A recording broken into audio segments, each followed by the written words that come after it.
Oi, bem-vindo ao canal do Mr. Fisher. Para você que é novo neste canal, eu uni minha paixão por idiomas com minha paixão por videogames e artes e mangá e coloquei tudo junto para ensinar inglês dessa forma diferente, engraçada e descontraída. Então se inscreva no nosso canal, mas lembre de apertar o sininho para que possa ser avisado da próxima aula que nós tivermos. Muito bem, hoje nós vamos aprender sobre os pronomes pessoais. Eu, tu, ele, nós, vós, eles, elas.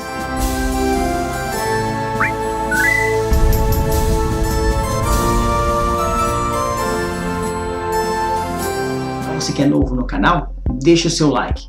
Isso vai ajudar o YouTube a mostrar esse vídeo para mais pessoas.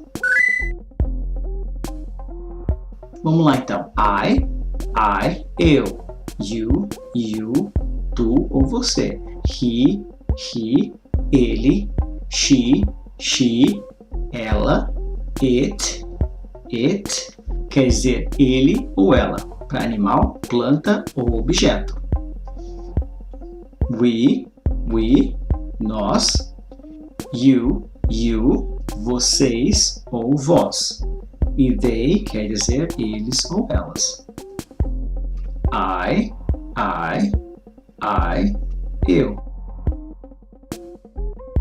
I love you, Hinata.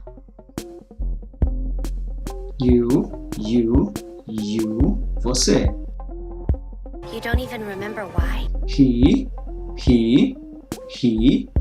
ele.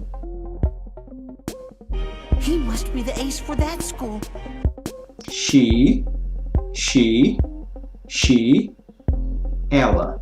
She trusts and feels comfortable with. It, ele ou ela.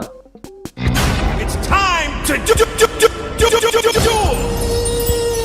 O it é um pronome usado para planta, animal ou objeto e pode ser tanto ele ou ela no português.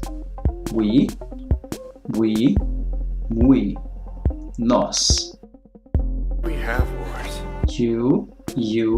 You, vocês ou vós. They, quer dizer eles ou elas. They put the number 1 on my game uniform too.